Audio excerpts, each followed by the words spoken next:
What? We're too late? Yes. Evan would know all about the replicas from his time as Vexen in the organization. He was recompleted like the rest of us, but he didn't regain consciousness. After Lee left, he must have woken and taken his leave. Alias here and Dylan went out and turned the whole town upside down to try and find him. But no Evan. That's not good. What about his research? Unfortunately, his work on the replicas was incomplete. There may still be documents around, but all of them from well before he made any significant progress. Do you have any idea where he might go? There's no place that he could go now that he's human. He has no means of leaving this world. The dark corridors.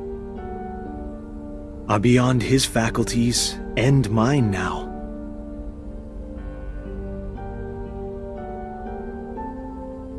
Oh, but not everyone's. What if Evan was taken? Of course! The organization could also use the replicas. To fill out their ranks. We'd better go tell Master Yen Sid. And Sora. And the others too.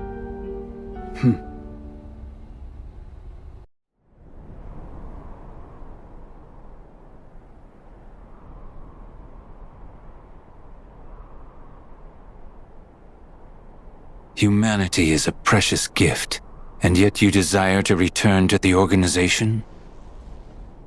Oh yes, of course. One eradication at Axel's hands was enough to learn where not to place my trust. He gave you a second lease on life. He ripped me away from the one thing I care about. I don't require humanity. Give me my research. I must see it to fruition, no matter the cost. The replicas. Yes. Soon they will replace, not just replicate. Given a heart, they can become just as real as any human. What excellent tidings. I would hate to think we invited you back into our ranks, only for you to fail to deliver our final vessel, Vexen.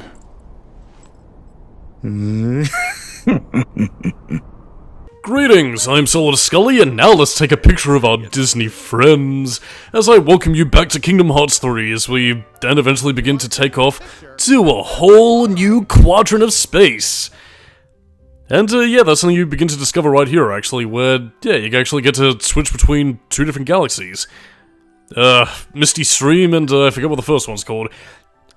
Yeah, in Kingdom Hearts 3, you basically get 3 entire quadrants of space to explore, one of which is exclusively for the final world, so, yeah, don't worry, you'll be seeing plenty of that a bit later on. But in the meantime, though, getting ready, powering up shields, engine core to maximum, and, yeah, to talk seriousness, yeah, we do actually get a few, little upgrades to our ship, in this case, a special weapon. Yeah, in this case, we're gonna be showing off the laser barrier. In this case, basically giving us a shield to block laser projectiles. And of course we also have teeny ships that I don't think I ever end up using. Well, I mean, not so far anyway. I mean, in terms of where I'm recording right now, I'm pretty much at, well, the third galaxy, actually, now that I bring it up. But, yeah. In the meantime, though, I actually just want to get into...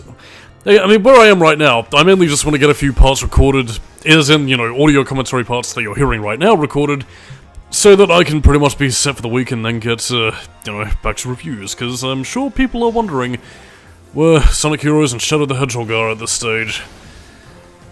Oh boy. But in the meantime, though, with a new quadrant of space, we also have a lot more to explore, and, yeah, a lot of interesting vistas to find, which I am going to be showing off for the vast majority of this video. Although, since it is mainly just sort of commute and doing similar objectives that we've seen before, again, you still have your space battles, you still have a few boss fights to find here and there, you know, you have constellations to take a photo of and, you know, eventually get some delicious toys over at the synthesis shop. Yeah, not too much changes in terms of gameplay, apart from the fact that it just sort of, you know, ups the difficulty a little bit. Yeah, the stars increase, you gotta be really careful when utilizing your, your base model gummy ship, and, yeah, really, all you're just sort of doing is, just trying to achieve higher ranks, increase your overall gummy ship rank. And bada bing, you do the thing. In terms of the barrier, as you see here, it pretty much is only there to sort of block your basic laser projectiles, so, yeah, any of the hardcore missiles I don't think are technically blocked, and, yeah, by activating your special weapons, it does also have a bit of a lengthy charge-up time, so you do have to be careful and, not waste it in one go, but you will be getting plenty of special weapons, including more powerful lasers, missile barrages, as well as healing functionality, which you will be seeing much later on, so I stayed my tongue, even though I waggled my tongue and revealed the information. But regardless of such, yeah, much in the same vein as the previous galaxy, a lot of these areas will also have parts that, sort of entail worlds that we'll be visiting here and there. You saw some ice in the background. Oh, dearie me, I dread to think what world we'll be approaching next.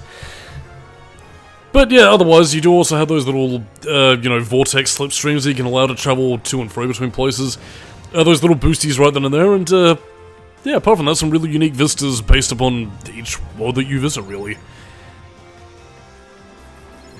So, all that really remains, though, is just, how I'm gonna fill the time, really.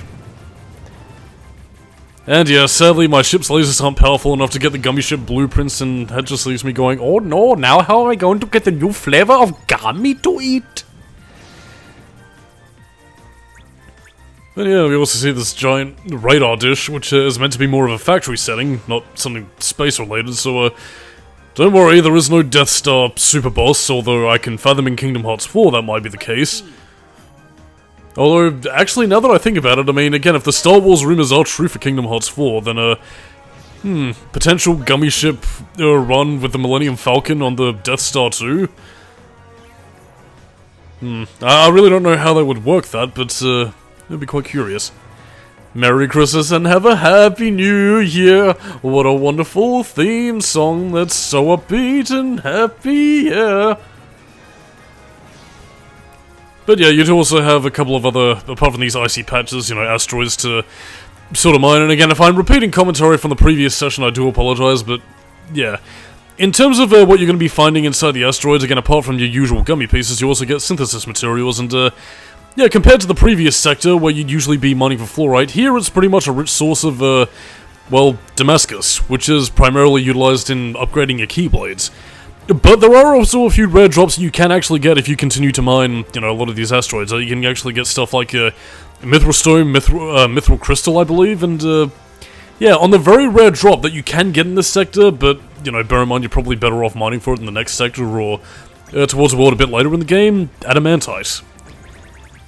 So, yeah, if you want to get some upgraded keyblades, lickety-split, you can pretty much mine these asteroids to your heart's content if you want to get those rare drops, but,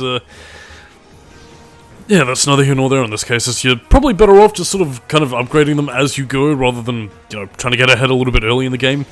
Doing a little bit of a cheaty cheat.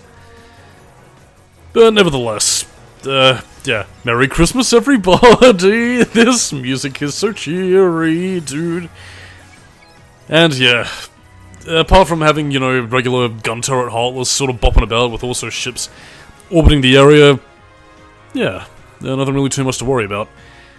And as you might have noticed in the map screen, actually, in terms of the worlds that we have to visit, yeah, this is pretty much going to be the bulk of remaining Disney worlds before the final one of Kingdom Hearts 3, which, in terms of, your basic 7 worlds compared to a couple of the others you would have had in Kingdom Hearts 2 and 1, there is something to remember here. There's less worlds per capita than what you would have seen in prior games, but by that same token, the areas in those individual levels are also much larger and expansive, and in turn, do give you a nice fair chunk of gameplay, so it does sort of balance it out a little bit better than what you would have seen in prior games that were otherwise very short and snacky, particularly in some of the handheld games like Birth by Sleep and Dream Drop Distance, but yeah, I mean, I will say that I do feel like that, well, save 1, all the worlds in Kingdom Hearts 3 are pretty enjoyable, and as for the one that isn't enjoyable, well, the end of the part will pretty much tell you what that world is going to be. Oh, dearie me. But in any case, treasure vaults are still very much the same way. Again, you get a lot of Gami pieces and synthesis pieces and more references to Treasure Planet, which should have been a world in Kingdom Hearts, and I think was going to be in Dream Drop Distance, if I remember correctly, but that was scrapped for an unknown reason.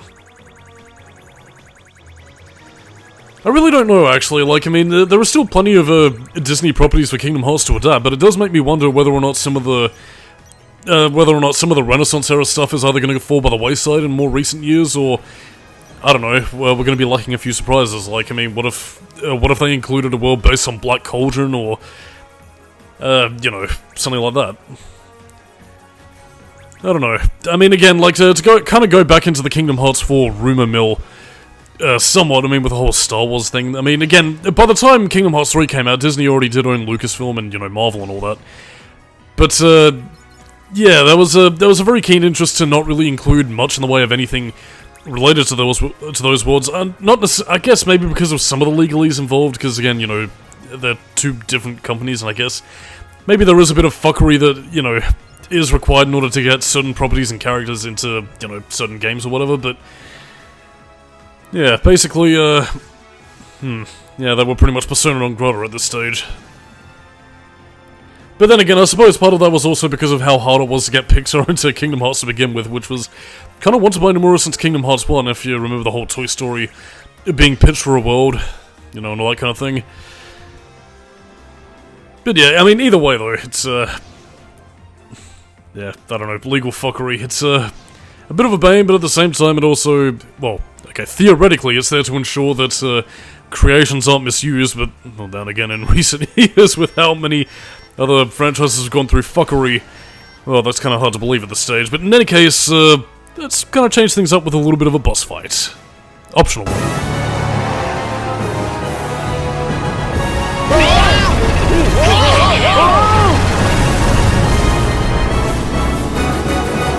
Ah, the sandworm.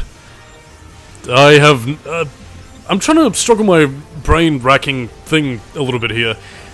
Now, when it comes to a lot of the bosses that, you know, are on specific worlds in Kingdom Hearts 3, again, a lot of the gummy ship bosses are meant to reflect, you know, again, like the previous one where we fought Flower, obviously representing, you know, Rapunzel's healing hair thingamajig, you know, that sort of thing. And then, of course, we also had the one, you know, orbiting Toy Story, which was, you know, based on a toy robot after evil Emperor Zurg. This one here, I can't really pinpoint what it's meant to be. I mean, there is actually one... I mean, I don't know what it's meant to represent, if it's meant to represent anything Disney, or is purely just like a specific Heartless boss fight, because, I mean, some of the worlds, as you've already seen, do have specific bosses guarding the worldly gates, but this one over here doesn't really have much of anything. I mean, there are also optional bosses that, you know, do also reflect certain things here and there. Particularly the world that we're visiting at the end actually also has, like, a castle-themed boss, but... yeah, I really don't know. It's just weird. You have these sandworms orbiting these planetoids, which I don't know are meant to be a reference to anything. Maybe they are, and I'm just not really getting it, but either way, really, it's not too much of a bad boss. The only real thing that is, again, really more my fault than the game's is that, again, I'm using the base gummy ship model, so, yeah. If you're adept at dodging, you can pretty much just, you know, survive pretty well. It's just a matter of, it taking a very long time as you try and whittle down its health into a shiny disco balls. So yeah, in the meantime, I suppose I should probably just start talking about the upcoming plot points in terms of where we are right now in the story. In this case, the whole Replica program, and indeed, Vexen. He's working for the villains. Dun dun dun. But yeah, needless to say, yeah, you might think that Saïx is fully under Xehanort's, you know, heel and thumb, as is Vexen, who seems to apparently prefer his research, but let's just say, much in the same vein as how Marluxia was allowed back into the organization, yeah, Saïx's plot, well, it's a little bit more cloak and dagger than you might think, and you're going to be seeing that a little bit more towards the end of the game, and particularly in the secret reports, which, actually is a video project I should probably get on a little bit more sooner rather than later. But yeah, needless to say, everybody's got a fucking angle in the organization, and needless to say, Xehanort doesn't really give a shit about what anybody does in the interim. It's basically like, yeah, just Vexen, build me the replicas, and You know, everybody just show up at the, you know, battle against the Guardians of Light and you can just do whatever the fuck else. He gives them a piece of his heart and then basically just show up at the battle and squaddle-ah. Again, it's very loosey-goosey, but I mean, it is part of the reason why, you know, Xehanort's plan... I mean, apart from those that are sort of derived from his essence, like, you know, Xemnas, his younger self, and some Secret Darkness, why they all pretty much seem to follow Xehanort's plan, but everybody else is just sort of off doing their own thing, yeah, plays a bit of an important role. But yeah, Vexen does actually get a bit of an interesting story arc. He might seem a little bit evil at first, and, you know, all about the research as he was in Chain of Memories, but, well, let's just say there's more than that, and the secret reports do delve heavily into that, so... Yes, indeedy. Stuff for a later date.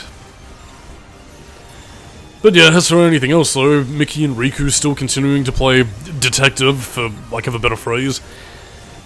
I mean, again, that's not to say that they completely forget about Aqua, because, I mean, their next destination shortly thereafter is pretty much going after Aqua in the Realm of Darkness. You know, now that they have their new duds and their Keyblades powered up. And, well, you're going to be seeing that a little bit later, which is kind of hilarious, especially given how Riku's Keyblade turns out to be as he left his way to dawn in the Realm of Darkness. But I'm just sort of waffling at this point as we continue to whittle down this boss's health, and as we still have some time before it's completely whittled down to whittles. Yeah, here's a bit of a trivia for you. Zoldan, or should I say Dylan, basically one of the guards of Ansem's castle, and indeed the Lancer dude that you remember in Kingdom Hearts 2. Yeah, he was also apparently intended to be part of the new Organization XIII, as indicated by the chess pieces that were being played between young Xehanort and young Eriquus. But for unknown reasons, he was cut. And that seems kind of evident since he has absolutely no voice lines in the game whatsoever. I mean, granted, Alias doesn't have any voice lines either, but I mean, he was kind of sort of established to be like the whole sort of like the taciturn, you know, strong but silent kind of guy. But yeah, the reason why Zoldan doesn't really have much of a presence in the game, it leaves me kind of curious, actually. And he does seem like, out of all the people in the, you know, hero's side, to be the one to turn evil. Because, I mean, if you remember his whole thing with, you know, Beast and Pell, it's like, oh, the heart only leads you astray. Which, you know, kind of gives the impression of a jilted lover, or that, you know, he really sees the heart as a weakness. I don't know. I mean, it would have been interesting to sort of see him back as a member of the organization, but... I don't know, I guess maybe they couldn't get his voice acted back, or... it was just a cut plot element that didn't really go anywhere. In the meantime, though, look at what we have here. Yes, and if you remember Kingdom Hearts 2 during one of the Gummy Ship segments, yeah, right as we neared the Pirates of the Caribbean world, we actually have, well, the boss now crashed onto the rocks. Of course, I don't think we, well, at least not during my run of Kingdom Hearts 2, I don't think I destroyed the the pirate ship boss fight, but yeah, we'll just say that we did enough damage to it so it eventually crashed. Yeah. But yeah, that's a nice little visual reference of the, you know, boss fight we saw in Kingdom Hearts 2, and I don't know, quite a lovely thing. Yeah, so even the game itself is saying, Merry Christmas everybody, and enjoy the cameo of things you've done, whatever. Yes, we're enjoying the game, yeah, woohoo! And now to do some stargazing. Yeah, so we go, Endymion. That's pretty much all you're getting for your Final Fantasy rep today, dudes.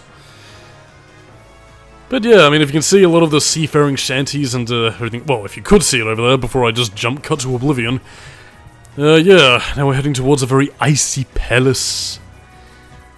And I think you probably all know what world we're heading to next. You know, one that in 2013 was a very big hit, whether you liked it or not. Extended radio airplay, pretty much had one song constantly playing on loop. A film that inadvertently had its one of its main antagonists named Hans, after Hans Christian Andersen. I don't know whether or not that's retroactively insulting or, you know, meant to be an homage, but, well, I mean, you'll soon see as we near our destination, but, yeah, needless to say, judging by his comments in the previous, well, the part I've just uploaded, which I think was, yeah, I think it should be the Tangled World at this stage, but, yeah, needless to say, the media nerd's going to be very upset. And I with him, because, what we're about to be approaching is by far the worst world in the game, and, well, I haven't prepared any handy-dandy tangents for it, so it's going to get my wrath. I hope you're ready for some negativity, because I've been relatively positive on Kingdom Hearts 3 up until this point, apart from a few rambles and brambles here and there, but don't worry, if you think I've been oh, look at Solidus-Skully, he's a nice guy. Well, no more Mr. Nice Guy, no more Mr. Clean. Next time on Kingdom Hearts 3, we visit Frozen World. Bye-bye.